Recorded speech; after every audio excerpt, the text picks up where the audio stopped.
আমি তোমাদের সবাইকে স্বাগত জানাচ্ছি আজকের ক্লাসে। আজকে আমরা শুরুতেই যে বিষয়টা নিয়ে আলোচনা করব সেটি হচ্ছে abstraction in C plus plus. আমরা লাস্ট ক্লাসে এনক্যাপসুলেশন নিয়ে কথা বলেছিলাম, সেখানে আমরা একটা এক্সাম্পলও দেখেছিলাম, রিয়েল লাইফ এক্সাম্পল, এবং তোমরা দেখেছিলে যে ক্লাস হচ্ছে এনক্যাপসুলেশনের বেস্ট এক্সাম্পল। ক্লাসের ভিতরে আমরা যদি ডেটা মেম্বার এবং মেম্বার ফাংশন রাখি তাহলে আমরা সেই কনসেপ্টটিকে বলে থাকি এনক্যাপসুলেশন। এবং এনক্যাপসুলেশন করার সময় আমরা গত ক্লাসে প্রাইভেট ডেটা মেম্বার দেখেছিলাম, যেটা আসলে আমরা ডেটা অ্যাবস্ট্রাকশন বলি। আসলে যেগুলোকে প্রাইভেট করি সেগুলো হচ্ছে ডেটা অ্যাবস্ট্রাকশন। অ্যাবস্ট্রাকশন মানে হচ্ছে যে আমি কোনো পার্টকে যদি হাইড করতে চাই, আমরা যদি একটা এক্সাম্পল দিই বা রিয়েল লাইফ যদি কয়েকটা এক্সাম্পল দিই, তারপর আমি অ্যাকচুয়াল ডেফিনেশনে আসবো। এখানে দেখো যে আমরা বেশ কয়েকটা এক্সাম্পল সেট করছি অ্যাবস্ট্রাকশনের। অ্যাবস্ট্রাকশনের মিনিং হচ্ছে যে বলা হচ্ছে যে shows only important things to the user and hides the internal details. এখন ধরো তোমার হাতের মোবাইল ফোনটি আছে, এই মোবাইল ফোনের জাস্ট তুমি যেটা দেখতে পাচ্ছ, তোমার কাছে যে এক্সপোজারটা আসতেছে, একটা ইন্টারফেস পাচ্ছ, এটা হচ্ছে অ্যাবস্ট্রাকশন, জাস্ট ভিজিবল থিং বা যেটা তোমাকে দেখাচ্ছে। আমরা যদি এই মোবাইলটাকে খুলি তাহলে ভিতরে অনেক কিছু পাবো। দ্যাট মিনস এই উপরে যে ক্যাসিংটা দেখতে পাচ্ছ, উপরে যে ডিসপ্লেটা দেখতে পাচ্ছ, এর ভিতরে কিন্তু খুললে অনেক কিছু আছে। তার মানে একটা প্যাকেজ আকার আছে, একটা র্যাপিং আকার আছে। সো আমরা গত ক্লাসে বলেছিলাম যে এনক্যাপসুলেশন হচ্ছে বাইন্ডস ডেটা এবং ফাংশনস টুগেদার। সো সেই ক্ষেত্রে আমরা এটাকে এনক্যাপসুলেশন বলতে পারি। কিন্তু আমরা যদি মোবাইলের টাচ স্ক্রিনের মধ্যে যদি আমাদের পাসওয়ার্ড দিয়ে লক করা থাকে এবং যদি আমরা যদি পাসওয়ার্ডটা যদি দিয়ে আমি লকটা ওপেন করি, তাহলে শুরুতেই জাস্ট এই যে ভিজিবল যে পার্টটা আমার লক করা, এখানে আমি একটা পাসওয়ার্ড দিলাম, দেওয়ার পর এটা ওপেন হলো। ওপেন হওয়ার পরে তোমার কাছে অনেকগুলো আইকন আসলো। এখন এই আইকনগুলো বিভিন্ন অ্যাপসের হতে পারে। তো এখন ধরো তুমি একটা আইকনে ক্লিক করলা, সাপোজ তুমি ফেসবুক মেসেঞ্জার আইকনে ক্লিক করলা। তো ক্লিক করে ওখানে তুমি মেসেজ লিখতেছো, পাঠাচ্ছ। তো তুমি লিখতেছো, সেন্ড করতেছো, চলে যাচ্ছে, কিন্তু কখনো আমরা কিন্তু এটা কিভাবে যাচ্ছে, ডেটা এনক্রিপ্টেড হচ্ছে কি হচ্ছে না, সেন্ডার পাঠাচ্ছে, রিসিভার রিসিভ করতেছে, কিভাবে হচ্ছে, ভিতরে ইন্টারনাল প্রসেস কিন্তু তুমি জানো না। তাহলে ইন্টারনাল প্রসেসগুলোকে আমরা দেখা যাচ্ছে হাইড করে রাখি, যাতে ইউজাররা এগুলোর উপরে কোনো ধরনের চেঞ্জ করতে না পারে। তাহলে আমাদের যতটুকু দেখানো দরকার শুধু ততটুকু আমরা ইউজারকে দেখাই, ম্যাক্সিমাম পার্টকে আমরা দেখা যাচ্ছে যে দেখাই না।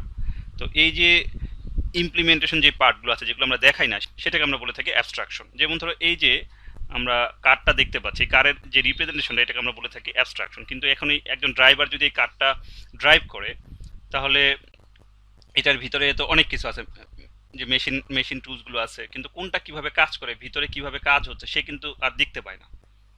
কিন্তু যদি সে ওপেন করে ভিতরে অনেক কিছু দেখতে পাবে, এটাকে বলা হচ্ছে উইদাউট অ্যাবস্ট্রাকশন।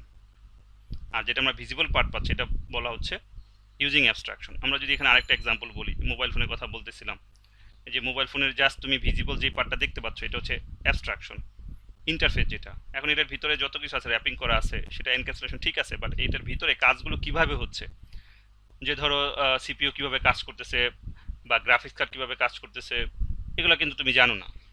তো ইমপ্লিমেন্টেশনটা যদি আমরা হাইড করতে পারি, ইমপ্লিমেন্টেশন ডিটেলসটা যদি হাইড করি, যে কিভাবে কাজ হচ্ছে সেটা আউটসাইড ওয়ার্ল্ড জানবে না, সে শুধু ইনপুট দিতে পারবে, আউটপুট পেয়ে যাবে, বাট কিভাবে ইমপ্লিমেন্টেশন হচ্ছে সে এটা বের করতে পারবে না ভেতর থেকে। এটাকে আমরা বলে থাকি অ্যাবস্ট্রাকশন।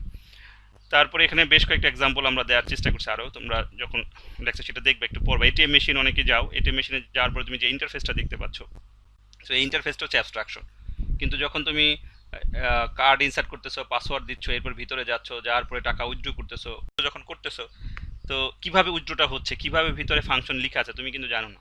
তার মানে ইমপ্লিমেন্টেশন লেভেলটা যদি আমরা হাইড করি, সেটাকে আমরা বলে থাকি অ্যাবস্ট্রাকশন। অ্যাবস্ট্রাকশন মানে হচ্ছে শুধুমাত্র নেসেসারি ইনফরমেশনগুলো তোমার সামনে আসবে, কিন্তু এর ভিতরের এই পার্টগুলো কিভাবে কাজ করছে সেটা তুমি দেখতে পারবা না। তুমি শুধু ইউজ করতে পারবা, কিন্তু ভিতরের পার্ট কিভাবে কাজ করছে সেটা দেখতে পারবা না। এটাকে আমরা বলে থাকি অ্যাবস্ট্রাকশন। সেখানে বেশ কয়েকটা রিয়েল লাইফ এক্সাম্পল দিয়েছি। তুমি ধরো ইমেল যদি আমাকে পাঠাও, সো ইমেল তুমি লিখতেছো, পাঠাচ্ছ, এই সেন্ডার এবং রিসিভার, সেন্ডার সেন্ড করতেছে, রিসিভার রিসিভ করতেছে, বাট এই মাঝখানে কিভাবে আসলো, যে আমরা এসটিটিপি যদি বলি, হাইপার টেক্সট ট্রান্সফার প্রোটোকলস, আমরা ইউআরএল দেখতে পাই। সো অনেকগুলো প্রোটোকল বা কিছু রুলস আছে, সেই রুলসগুলো ফলো করে সে দেখা যাচ্ছে সেন্টার থেকে রিসিভারের কাছে আসতেছে, আসার সময় হয়তো এনক্রিপ্টেড হচ্ছে, মাঝখানে যাতে হ্যাকাররা হ্যাক করলে সেটা ডেটাগুলোকে খুলে সে দেখতে না পারে। এই ধরনের অনেক মেকানিজম আছে। তার মানে তুমি সেন্ড করতেছো, আমি রিসিভ করতেছি, এর মাঝখানে যে মেকানিজমগুলো সেটা তুমি দেখতে পাচ্ছ না, আমিও দেখতে পাচ্ছি না। তো এগুলোই হচ্ছে ইমপ্লিমেন্টেশন। তারপরে ধরো এখানে আমরা ল্যাপটপের কথা বলছি, তুমি ল্যাপটপটা দেখতে পাচ্ছ, তো ল্যাপটপের যে ভিজিবল পার্টগুলো, তুমি ধরো মাউস, কিবোর্ড, এগুলো দেখতে পাচ্ছ। সো এগুলো হচ্ছে তোমার অ্যাবস্ট্রাকশন, কিন্তু এটা একটা কিবোর্ডের কিভাবে কাজ করতেছে সেটা কিন্তু তুমি জানো না। তো ওইটা হচ্ছে আমাদের ইমপ্লিমেন্টেশন। সো ইমপ্লিমেন্টেশনকে আমরা হাইড করি অ্যাবস্ট্রাকশনের মাধ্যমে, যদিও অ্যাবস্ট্রাকশন এবং এনক্যাপসুলেশন হচ্ছে ক্লোজলি রিলেটেড। আমরা লাস্ট ক্লাসে যে এক্সাম্পল দেখেছি ওখানে অ্যাবস্ট্রাকশন পার্ট আছে। তো যেমন আমরা প্রাইভেট যে ডেটা মেম্বারগুলো দিয়েছিলাম সেগুলো আমরা ডেটা অ্যাবস্ট্রাকশন বলে থাকি, ডেটা হাইডিং বলে থাকি, যদিও অ্যাবস্ট্রাকশন এবং ডেটা হাইডিংয়ের মধ্যে পার্থক্য আছে। তো এই নিয়ে আমাদের আলাদা ক্লাস করতে হবে। আমরা আজকে সিম্পল শুধু অ্যাবস্ট্রাকশন সম্পর্কে একটু জানার চেষ্টা করব। আসো একটা সিম্পল এক্সাম্পলের মাধ্যমে আমরা বোঝার চেষ্টা করি যে অ্যাবস্ট্রাকশন কি। আসো আমি কন্ট্রোল শিফট এন দিচ্ছি, কন্ট্রোল এস, আমাদের যে ফোল্ডারে আমরা প্রোগ্রাম সেভ করতেছিলাম লাস্ট কয়েকটা ক্লাস ওওপি, এখানে আমি নাম দিচ্ছি অ্যাবস্ট্রাকশন ডট সিপিপি। তার সব বেসিক স্ট্রাকচারটা লিখে নিই, এবং আমরা এখানে চাইলে একটা প্রোগ্রামও প্র্যাকটিস করে ফেলতে পারি ইউজিং নেম স্পেস এসটিডি। আসলে একটা ক্লাস নিচ্ছি, ধরো ক্লাস নিচ্ছি কি নিব, ক্যালকুলেটর। একটা ক্লাস নিচ্ছি ক্যালকুলেটর। আমরা চাইলে গত ক্লাসে অ্যাকাউন্ট নিয়েও কাজ করতে পারতাম, জাস্ট ডিফারেন্ট একটা প্রোগ্রাম দেখো এই জন্য আমি দিলাম। তো ধরো এর ভিতরে আমি প্রাইভেট ডেটা মেম্বার নিচ্ছি, ধরো ইন্টিজার এ এবং বি, বা যদি মনে করো সব ক্লাসে এ বি নিচ্ছি তাহলে একটা নেই N1 আর একটা নিচ্ছি N2। দ্যাট মিনস দুইটা ভেরিয়েবল আমরা চিন্তা করতেছি প্রাইভেট। এখন যদি আমরা একটা মেইন ফাংশনের ভিতরে অবজেক্ট তৈরি করি,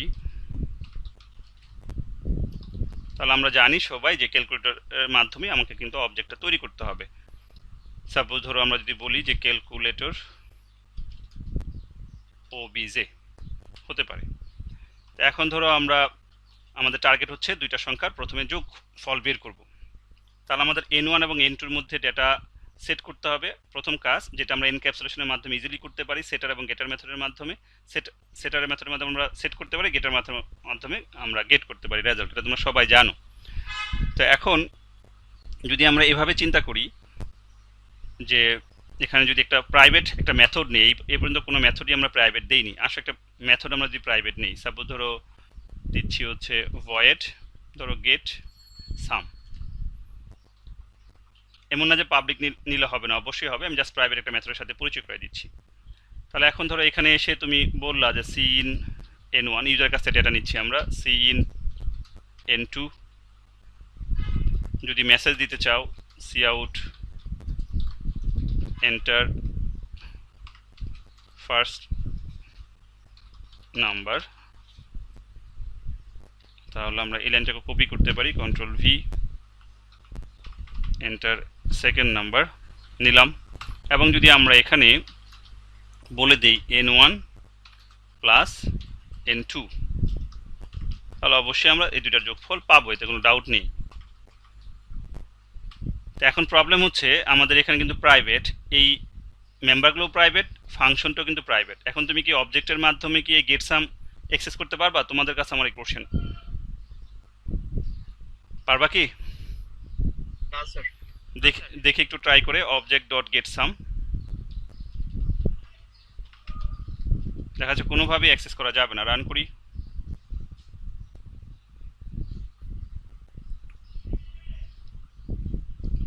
F2 দিচ্ছি। আচ্ছা, এখানে সেমিকোলন মিসিং আছে, এই জন্য প্রথম সে এখানে এরর ধরছে।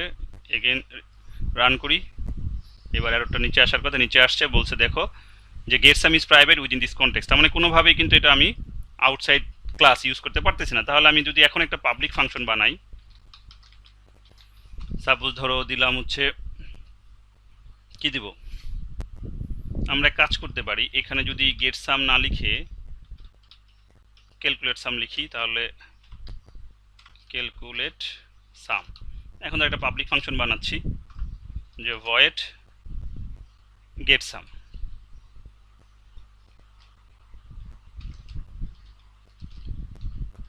এখন এর ভিতরে যদি আমরা ক্যালকুলেট সামটাকে কল করে দেই, এই ক্যালকুলেট সামটাকে আমি কল করে দিচ্ছি। এখন যদি আমি এখানে গেট সাম দেই, আনসার আসবে নাকি আসবে না? দেখি রান করে,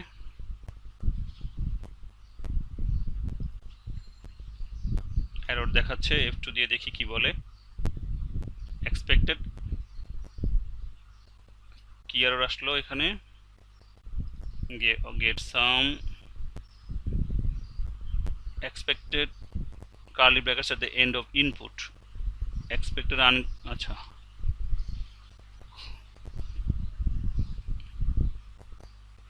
স্যার ক্লাসের কার্লি ব্র্যাকেট আমাদের গেট সামের নামটা ভুল হয়েছে, ঠিক আছে?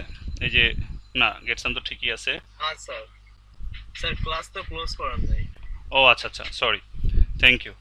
তারপর আমাদের ক্লাসটা ক্লোজ ছিল না, এই কারণে এররটা আসছে। রান করো।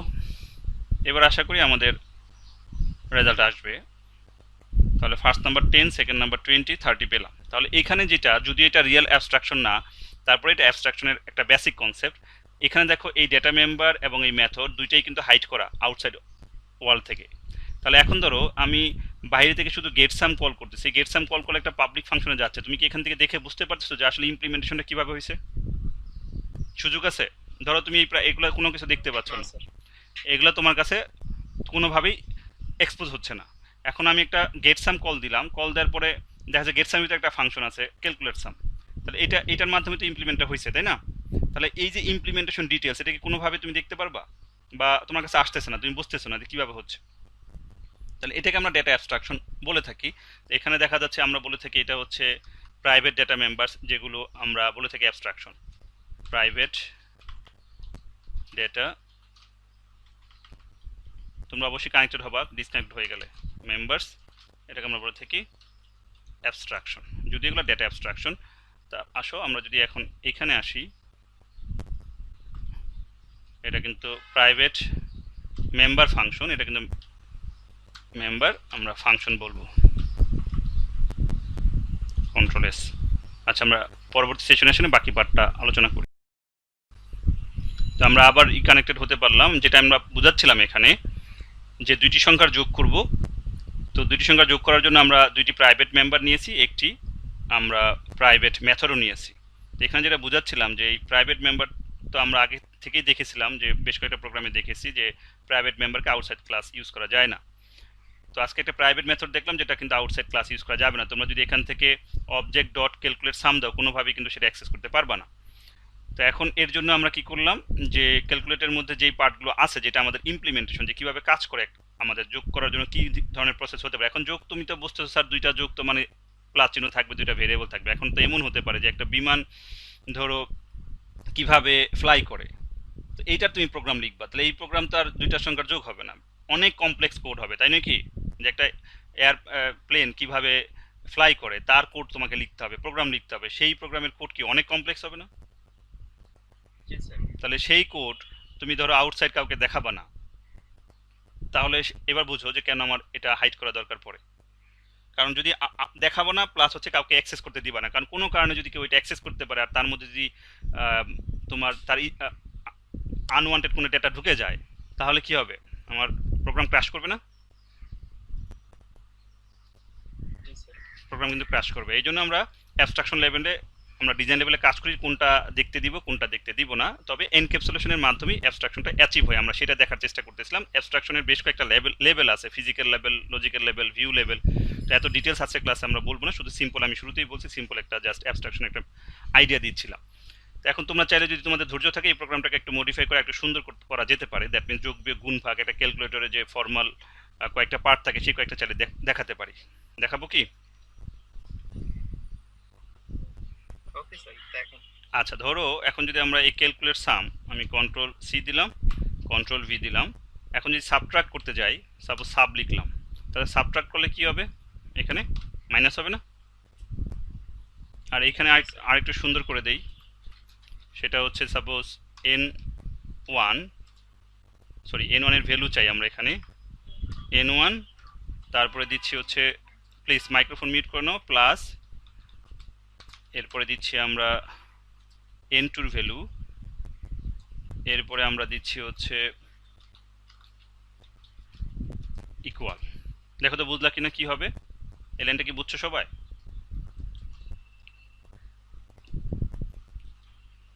নাকি বুঝতে পারো নাই? বুঝছেন স্যার। এখানে যেটা হবে, এই যে ইনপুটটা দিব সেই ইনপুটটা আমাকে দেখাবে, এরপরে প্লাস সাইন, সেকেন্ড ইনপুট যেটা দিব সেটা দেখাবে, তারপরে হচ্ছে ইকুয়াল সাইন, তারপর আমার রেজাল্টটা দেখাবে। জাস্ট একটু আউটপুটটা দেখতে ভালো লাগবে। আসো রান করি। দেখো আমি দিচ্ছি 10 এবং 20, তাহলে 10 প্লাস 20 ইকুয়ালস টু 30 দেখাচ্ছে, এটা চাচ্ছিলাম। বুঝছো এবার?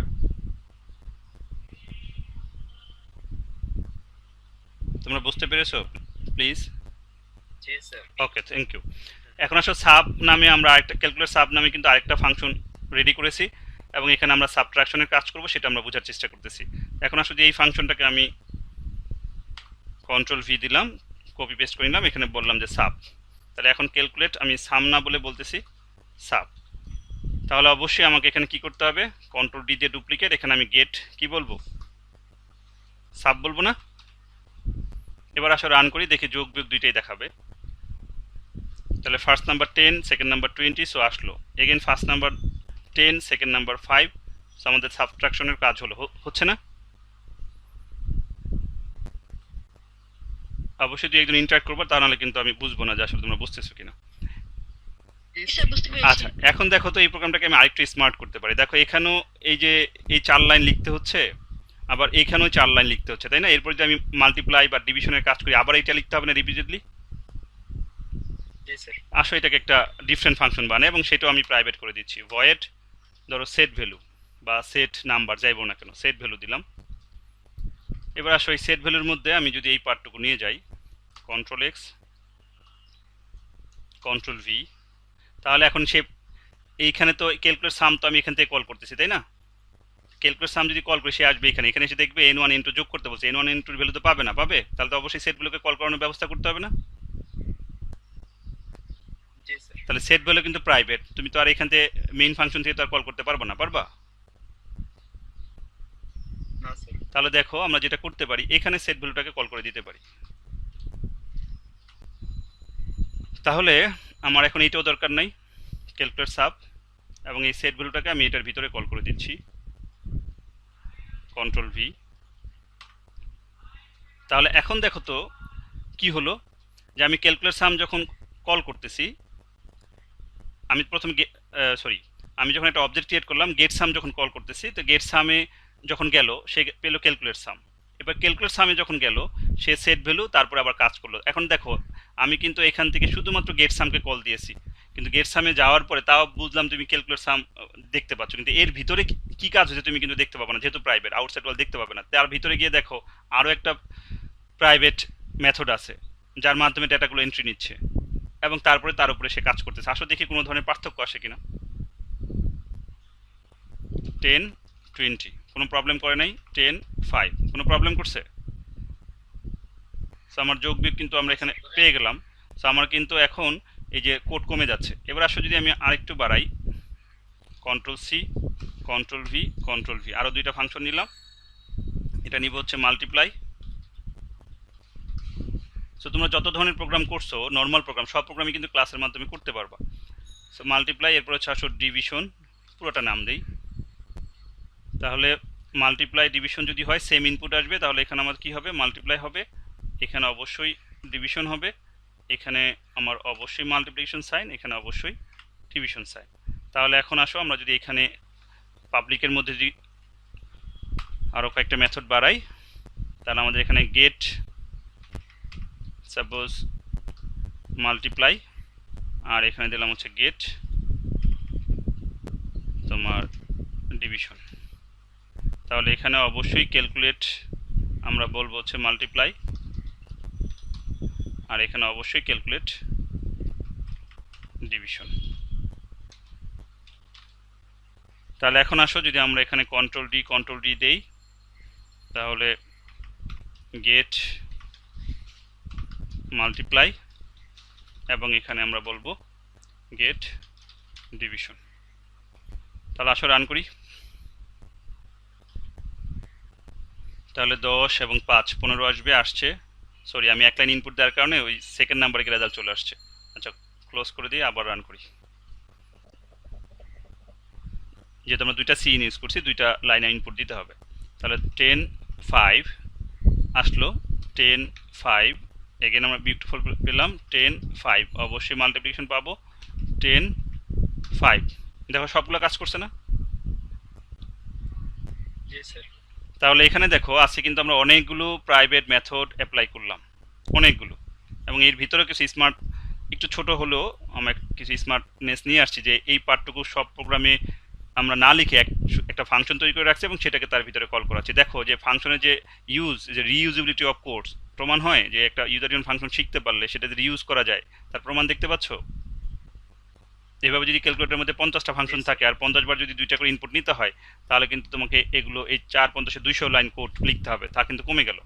এবার আসো তোমাদের যদি প্রোগ্রামটা আরেকটু স্মার্ট করতে চাও, যদি ধৈর্য থাকে, আমরা রান করলে কিন্তু যোগ বিয়োগ গুণ ভাগ সব দেখাচ্ছিল। এখন চাচ্ছ তুমি শুধুমাত্র যোগ, শুধুমাত্র বিয়োগ অথবা গুণ অথবা ভাগ, যে কোনো একটা হতে পারে না, মেনু ভিত্তিক প্রোগ্রাম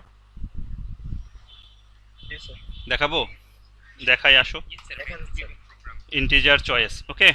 তাহলে আমরা কি লিখবো? সুইচ, তার ভিতরে কি দিব এগুলো তো অবশ্যই তোমরা জানো। সুইচে চলে আসলাম, সুইচের ভিতরে আমরা জানি কেস থাকে, এখন ধরো দিচ্ছি কেস 1, কেস 1-এর ভিতরে অবশ্যই কিছু একটা লিখবো, তারপরে ব্রেক হবে। কেস 2 অবশ্যই কিছু একটা দিব, তারপরে ব্রেক হবে। আমাদের কেস আছে টোটাল মানে 4টা, তাই না? যোগ বিয়োগ গুণ ভাগ, জি স্যার। তাহলে আমরা 4টা নিয়ে নিচ্ছি। তাহলে কেস নাম্বার 3 এবং কেস নাম্বার 4। এবং যদি এর বাইরে কেউ দেয় তাহলে কি হয় সেটা তোমরা জানো, ডিফল্ট না?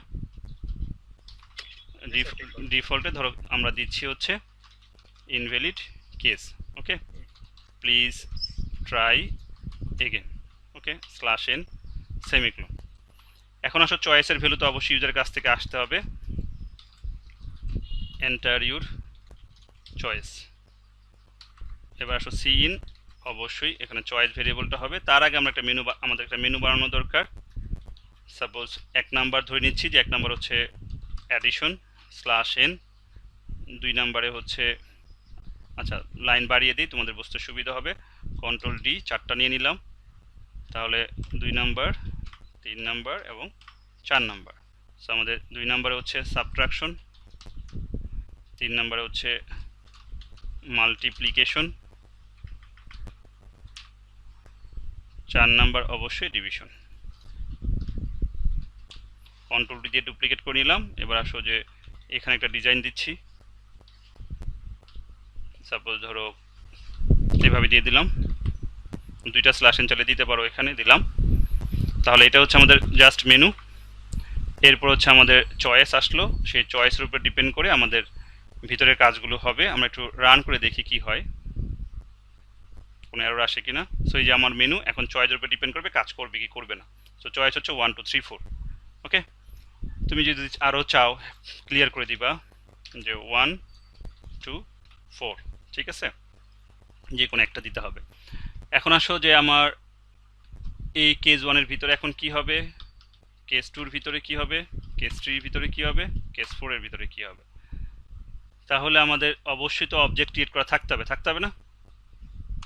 Ctrl+X, আমি কোথায় অবজেক্ট ক্রিয়েট করব? আমি চাইলে সুইচের আগে বা এখানেও অবজেক্ট ক্রিয়েট করে ফেলতে পারি, কোনো সমস্যা নাই, মেইন ফাংশনের ভিতরে থাকলেই হচ্ছে। ধরো আমি এখানে একটা অবজেক্ট ক্রিয়েট করে নিলাম, অবজেক্ট ক্রিয়েট করা ডান। এখন আসো আমি এই ফাংশনটিকে Ctrl+X দিয়ে দিচ্ছি এইখানে, এটাকে কাট করে Ctrl+X দিয়ে দিচ্ছি এইখানে, এটাকে কাট করে Ctrl+X দিয়ে দিচ্ছি এইখানে, এবং এটাকে কাট করে Ctrl+X দিয়ে দিচ্ছি এইখানে।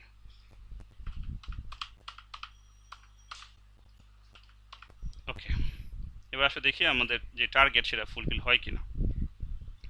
তাহলে চয়েস হচ্ছে 1 হবে অ্যাডিশন, সো 10 20 আমরা কিন্তু পেয়েছি। তাহলে এখন আমাদের যদি আবার রান করি তাহলে সেকেন্ড চয়েস, থার্ড চয়েস দিতে হবে, তাই না? এটা বিরক্তিকর বারবার রান করা, তাই তো? তো আমরা এটাকে একটু স্মার্ট করে ফেলি, যে সাপোজ এইখানে আসি, ডু হোয়াইল অ্যাপ্লাই করে দেই। আচ্ছা, হোয়াইল লুপ তো তোমরা জানো, ডু হোয়াইলও জানার কথা, আমি ডু হোয়াইলটা একটু অ্যাপ্লাই করি, যে আমাকে জিজ্ঞাসা করবে তুমি কি আরেকবার কন্টিনিউ করতে চাও কিনা। তাহলে এই হচ্ছে ডু শুরু, শেষ হবে হচ্ছে আমাদের রিটার্নের আগে, দ্যাট মিন্স এইখানে, দ্যাট হচ্ছে হোয়াইল। হোয়াইলের ভিতরে একটা কন্ডিশন লিখবে, এখানে সেমিকোলন। আমাদের এখানে রিটার্নটা লেখা হয়নি, রিটার্নটা লিখে দেই, রিটার্ন 0। না লিখলেও প্রবলেম নাই, কোডটাকে সাজিয়ে নেই। তোমরা কি ডু হোয়াইল শিখছিলে না সি প্রোগ্রামিং, নাকি শিখো নাই? জি স্যার, শিখছো। আচ্ছা, তাহলে এই যে হোয়াইল, এখানে একটা ভেরিয়েবল নিব, লাইক নিচ্ছি ধরো CH, একটা ভেরিয়েবল নিলাম। তোমরা তো সিতে শুধু এখানে ওয়াই অর এন দেখছো, তাই না? একটা ক্যারেক্টার দেখছিলাম। তো আমি যদি আজকে এখানে ইয়েস দিই তাহলে একটু তোমাদের ডিফারেন্ট হবে, নতুন কিছু শিখো। তাহলে এখানে অবশ্যই সি আউট হবে যে do another or do you want to continue, যেটা খুশি। Do you want to continue question mark, এখানে লিখে দিলাম যে ইয়েস অর নো। ওকে, এখানে একটা স্পেস দিলাম, তুমি লিখতে পারবা, অথবা তুমি যদি স্ল্যাশ এন দাও তার নিচে এসে লিখতে পারবা। তাহলে do you want to continue যদি মনে করো এখানে একটা লাইন ফাঁকা রাখবা, শুরুতে দিলাম, তাহলে অবশ্যই ইনপুট নিতে হবে না? কার মান ইনপুট নিব? সিএচ এর মান। তাহলে সিএচটা কি টাইপের ভেরিয়েবল হবে? স্ট্রিং, তাই না? কি টাইপের ভেরিয়েবল হবে? স্ট্রিং। String CH. তাহলে আমাদের এখানে কম্পাইলার বা যদি নাও এরর ধরে তাও আমরা এখানে দিয়ে দিব স্ট্রিং হেডার লাইব্রেরিটা। এবার দেখে আসো কাজ করে কিনা। Do you want to continue error আসছে কেন? F2 while before cout curly brackets. আচ্ছা, আমাদের এটা এই দুটো লাইন আমাদের এখানে তো হবে না, এটা তো হোয়াইলের লাইন ছিল, তাই না? এটা এখানে তো তোমার এই যে ডু শুরু, হোয়াইল শেষ, হোয়াইলের ঠিক আগে প্রোগ্রাম যেখানে শেষ সেখানে আমাদের এই দুটি লাইন হওয়ার কথা। দেখো প্রবলেম হলো কিনা। দেখো আমাদের এই হচ্ছে ডু, তো ডু মানে কিন্তু প্রোগ্রামটা একবার কাজ করবে, কাজ করা যখন শেষ, যখন কাজ করা শেষ তখন সে আমাকে জিজ্ঞাসা করবে do you want to continue, yes or no. তো এরপরে আমি যদি ইয়েস বলি তাহলে আমাদের প্রোগ্রামটা আবার ডুতে চলে আসবে, যদি নো বলি তাহলে বেরিয়ে যাবে। এটা হচ্ছে আমাদের টার্গেট। তাহলে এই যে হোয়াইলের ঠিক উপরেই কিন্তু আমাদের দুইটা লাইন থাকবে। আসো রান করি। এগেইন এরর আসছে। আচ্ছা, এখানে একটা ইকুয়াল আছে, এটা কিন্তু অ্যাসাইনমেন্ট অপারেটর হয়ে গেছে, অবশ্যই ইকুয়াল চিহ্ন হবে, তাই নাকি? অবশ্যই ইকুয়াল চিহ্ন হবে। এবার আসো রান করি। ভুল আসা হওয়া ভালো, তোমাদের জন্য ভালো। তাহলে আসো 1 10 20। দেখো do you want to continue, এবার ইয়েস দিলে কাজ করে কিনা এটা কিন্তু আমাদের টার্গেট। তোমাদের সি প্রোগ্রামিং অনেকের কোশ্চেন আছে আমি ইয়েস লিখতে পারবো কিনা। তো আসো ইয়েস দিলাম। এবার 2 10 5 কাজ করছে না ইয়েসে? এগেন ইয়েস দিলাম। 3 10 5। এখন আসো ইয়েস লিখতে গিয়ে শুধু ওয়াই লিখছো অথবা বড় হাতে সব লিখছো, তাহলে কি কাজ করবে? প্রোগ্রাম কিন্তু বেরিয়ে গেল। না স্যার। আচ্ছা, এখন যদি তুমি এগুলোকে সব অ্যালাউ করতে চাও তাহলে এখানে অ্যালাউ করে দাও।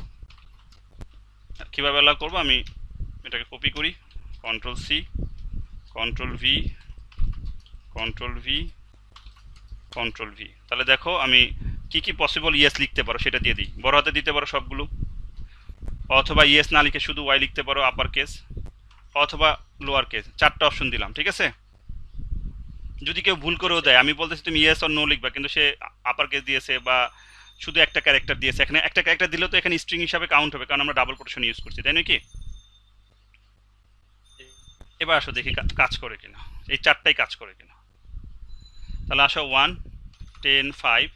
এবার লোয়ার কেস লেটার ওয়াই দিচ্ছি 10, সরি আমাদের তো চয়েস তো 10 নাই, লোয়ার কেস লেটার ওয়াই দিচ্ছি, চয়েস দিচ্ছি এগেন 1 10 10। কাজ করছে? এবার আসো আপার কেস লেটারের সব ওয়াই ইয়েস দিচ্ছি, ওয়াই ইয়েস, এন্টার দিলাম, এগেন 1 10 10। কাজ করছে? যদি আমি আপার কেস লেটার ওয়াই দিই কাজ করে কিনা। এবার 2 দিলাম 10 5। কাজ করতেছে? যদি আমরা নো বলি, জি স্যার। কেউ যদি এন বলে তাও বেরিয়ে যাবে, দ্যাট মিনস ইয়েস বাদ দিয়ে যা বলবে তাতেই বের হবে। এখন 1 দিলেও তো বের হবে, তাই না? আমার তো কম্পেয়ার করতেছি শুধুমাত্র ইয়েস অথবা ওয়াই এইগুলো। এখন যদি নো লিখো তাও বের হবে, এন লিখলে তাও বের হবে, দ্যাট মিনস ইয়েসের বাইরে কিছু পেলেই বের হবে। তাহলে দেখো আমরা কিন্তু 4টা অপশন এখানে কাজে লাগালাম। তো তোমাদের এখানে কারো বুঝতে প্রবলেম আছে কিনা আমি একটু জাস্ট দেখালাম, যে অনেক ক্লাস তো করলা, যে প্রোগ্রাম যদি ছোট ছোট প্রজেক্ট আকারে না করো তাহলে কিন্তু আসলে প্রোগ্রামের ডেপথ বোঝা যায় না। তো এখানে কিন্তু আমি এই যে সুইচ ইউজ করলাম ইচ্ছাকৃতভাবে যাতে তোমাদের একটু রিভিউ হয়, ডু হোয়াইল ইউজ করলাম ইচ্ছাকৃতভাবে যাতে একটু রিভিউ হয়। এখানে আবার অর অপারেটর ইউজ করলাম, that means logical or, logical and, এগুলো তোমরা শিখছো, ইচ্ছাকৃতভাবে আমি এখানে ইউজ করলাম। এই যে এগুলো স্ট্রিং, আমি ইচ্ছাকৃতভাবে একটা স্ট্রিং একটা ভেরিয়েবল নিলাম যাতে তোমাদের একটু রিভিউ হয়। আগে ক্যারেক্টার দিয়ে করতাম, চাইলে ক্যারেক্টার দিয়ে করা যেত।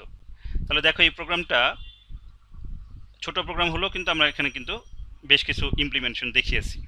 যে এখানে আমরা দেখিয়েছি সেট ভ্যালুর মাধ্যমে এই সবগুলো ফাংশনের ভিতরে তাকে কল করিয়ে এই দুইটা ইনপুট নেওয়া যাচ্ছে। এবং এখানে যে ইমপ্লিমেন্টেশন পার্টটা, এটা আউটসাইড ওয়ার্ল্ড থেকে হাইড করা আছে, অর্থাৎ কেউ আউটসাইড থেকে কেউ এগুলো অ্যাক্সেস করতে পারবে না। সো কেউ পাবলিক মেথডগুলো যদি দেখতে পায়, এটা যদি তুমি ইন্টারফেস চিন্তা করো, তাহলে এই ইন্টারফেসের মধ্যে শুধু কি কি আছে, গেট সাম আছে, গেট সাব আছে, গেট মাল্টিপ্লাই আছে, গেট ডিভিশন আছে। এটার ভিতরেও গিয়ে যদি দেখো, দেখবা ক্যালকুলেট সাম আছে, কিন্তু এই ক্যালকুলেট সাম কীভাবে কাজ করছে তুমি কিন্তু দেখতে পাচ্ছ না। সো এটাকে আমরা ওয়ান কাইন্ড অফ অ্যাবস্ট্রাকশন বলি। বাট আবারও বলি, অ্যাবস্ট্রাকশনের আরও অনেকগুলো লেভেল আছে, সেটা আমরা পরবর্তীতে আলোচনা করব। বলো সোফার কারো কোনো ডাউট আছে কিনা বা কোনো কোয়েরি আছে কিনা এই প্রোগ্রাম নিয়ে? না sir. Thank you so much. তোমাদের অনেকেরই কোশ্চেন ছিল, স্যার আমরা কীভাবে ইউজার কাছ থেকে ইনপুট নিব। সো এগুলো আমরা একটু দেখানোর চেষ্টা করেছি। আশা করি এটাও একটা ছোটো একটা প্রজেক্ট হয়ে গেল, তোমরা এগুলো প্র্যাকটিস করবা। তো আমাদের এই পার্টটুকু এতটুকুই। যদি কারো কোনো কোশ্চেন থাকে, ডাউট থাকে, আমাকে কমেন্ট সেকশনে লিখে জানাতে পারবা, অথবা আমাকে মেলও করতে পারবা। তো আজকে এই পর্যন্তই। Thank you. আল্লাহ হাফেজ।